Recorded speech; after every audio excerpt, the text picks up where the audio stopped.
Hello friends, welcome to my programme. Viewers, Arvind Kejriwal की रातों की नींद खराब हो चुकी है। कहते हैं रात भर वो अपने शीश महल में चक्कर लगाते रहते हैं, सोते नहीं हैं, बहुत ज़्यादा टेंशन में हैं। अब इसकी वजह क्या है?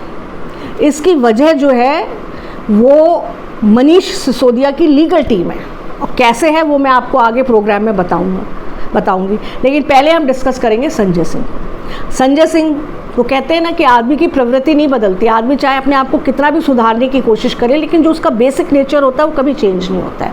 वही हाल संजय सिंह का है। संजय सिंह अपने आप को कितना भी रिफाइंड पॉलिटिशियन दिखाने की कोशिश कर ले, लेकिन जब ये बोलते हैं तो इनका जो पास्ट है वो इनके मतलब मुंह पे नज़र आता है छपा हुआ। आप सबको मालूम होगा कि ये एक बहुत ही सम्मानित पेशे में थे। पहले ब्लैक टिकट बेचा करते थे किसी पिक्चर हॉल में उत्तर प्रदेश के। अब ये वहाँ से अन्ना आंदोलन में कैसे पहुँचे, इसकी पीछे भी पूरी एक स्टोरी है, वो मैं आपको किसी और वीडियो में बताऊंगी। आज हम डिस्कस करेंगे संजय सिंह के साथ कोर्ट में क्या हुआ है। इनको भाषणबाजी की बहुत बुरी आदत है।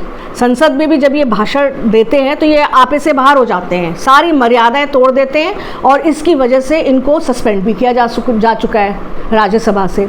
यही भाषणबाजी की आदत इनकी कोर्ट में भी देखने को आ रही है। जब ये सुनवाई के लिए कोर्ट में जाते हैं और कोर्ट से आते हैं तो ये मीडिया के सामने भाषण देना शुरू कर देते हैं। और यही नहीं, जस्टिस नागपाल जो इनके केस की सुनवाई कर रहे हैं उनके सामने भी ये भाषण देने से नहीं चुके, वहाँ जाकर भी ये भाषणबाजी करने लगे। कहते हैं कि इन्फोर्समेंट डायरेक्टरेट जो है, जब इनके पास में अडानी की कंप्लेन लेके गया था कि अडानी के घर पे छापा मारो, अडानी को गिरफ्तार करो, तो इन्फोर्समेंट डायरेक्टरेट ने कुछ नहीं किया, लेकिन मुझे गिरफ्तार कर लिया। और क्या बोलते हैं कि ये तो इन्फोर्समेंट डायरेक्टरेट नहीं है, तो एंटरटेनमेंट डिपार्टमेंट है। इस तरह की बातें इन्होंने जस्टिस नागपाल के सामने की, जिससे जस्टिस नागपाल बहुत नाराज़ हो गए। बोले देखिए ऐसा है, ये कोई संसद नहीं है, ना ही ये कोई पॉलिटिक्स का मैदान है, ये कोर्ट है, और कोर्ट में आप इस तरह की भाषणबाजी नहीं करेंगे। आइंदा आपने ये भाषणबाजी की तो मैं आपको यहाँ नहीं बुलवाऊंगा सुनवाई के लिए, मैं वीडियो कॉन्फ्रेंसिंग के थ्रू, आप जेल में रहेंगे वहीं सुनवाई करूँगा। इससे ये सक पका गए। इन्होंने सोचा कि अरे सुनवाई के बहाने कम से कम जेल के बाहर आने को तो मिलता है मुझे। अगर वीडियो कॉन्फ्रेंसिंग से सुनवाई होने लगी तो ये मौका भी हाथ से जाएगा। फिर ये शांत हुए। अच्छा, अब ये चले गए हैं तिहाड़, इनको पहुंचा दिया गया तिहाड़ जेल, जहां ये 27 अक्टूबर तक रहेंगे और फिर इनकी सुनवाई होगी। कहते हैं, खबरें आ रही हैं तिहाड़ जेल से कि रात भर मनीष सिसोदिया और संजय सिंह सिर जोड़ के लगातार कोई गुफ्तगू करते रहे हैं। बड़ी चिंता में दोनों आपस में एक दूसरे के गले मिलके सुख दुख बांट रहे थे। अब क्या गुफ्तगू कर रहे होंगे? यही कर रहे होंगे कि केजरीवाल कितना स्मार्ट निकला, हमें तो फंसा दिया और खुद बाहर आराम से घूम रहा है, हमें मिला भी कुछ नहीं, और जेल हो गई तो जेल तो होगी, जेल तो काटेंगे, सारा हमारा करियर राजनीतिक वो भी ख़त्म हो गया। यही गुफ्तगू कर रहे होंगे, और क्या गुफ्तगू करेंगे। अब हम आते हैं उस बात पे जो मैंने आपसे कहा था कि अरविंद केजरीवाल के मन में भूचाल क्यों उठ रहा है। वो इसलिए उठ रहा है क्योंकि मनीष सिसोदिया ने पिछले हफ्ते सुप्रीम कोर्ट में अर्जी डाली थी अपनी बेल के लिए। जो मनीष सिसोदिया के वकील हैं उन्होंने कहा कोर्ट में जस्टिस खन्ना के सामने कि हमारा क्लाइंट तो अगर स्कैम हुआ है तो उसमें है ही नहीं, शामिल ही नहीं, जिम्मेदारी नहीं है। क्यों?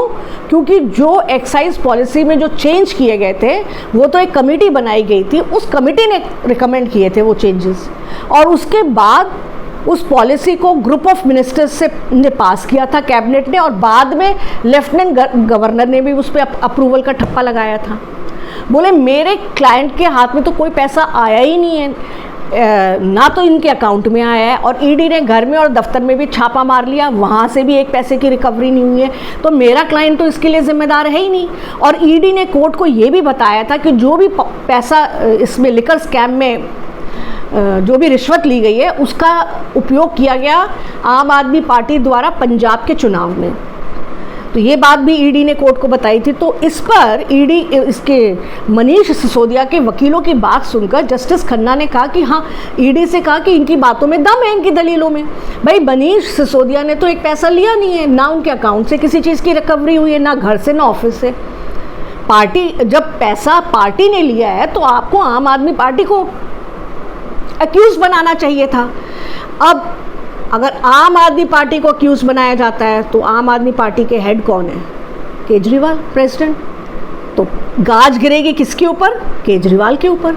क्योंकि पार्टी के प्रेसिडेंट हुए हैं तो सारे डिसीजंस उन्होंने ही लिए होंगे, फाइनल उन्होंने ही किया होगा सब डिसीजंस को। बस यही बात रात दिन अरविंद केजरीवाल को खाई जा रही है और कहते हैं कि वो मनीष सिसोदिया के लीगल टीम से रिक्वेस्ट कर रहे हैं हाथ जोड़ के कि भाई आर्ग्यूमेंट की ये लाइन मत लो, अगर ये लाइन लोगे तो मैं भी अंदर पहुंच जाऊंगा। मनीष सिसोदिया को बेल दिलाना चाहते हो, बहुत अच्छी बात है, लेकिन इस तर्क को मत लेके आओ, क्योंकि इस तर्क से तो मेरा भी अंदर आना निश्चित है। अब देखते हैं इस केस में आगे क्या डेवलपमेंट होता है। मेरे इस प्रोग्राम के बारे में अपने कमेंट्स ज़रूर बताइएगा, आपकी क्या राय है वो भी जाहिर कीजिए। मेरे प्रोग्राम को लाइक करिए, मेरे चैनल को सब्सक्राइब करिए। धन्यवाद। जय हिंद।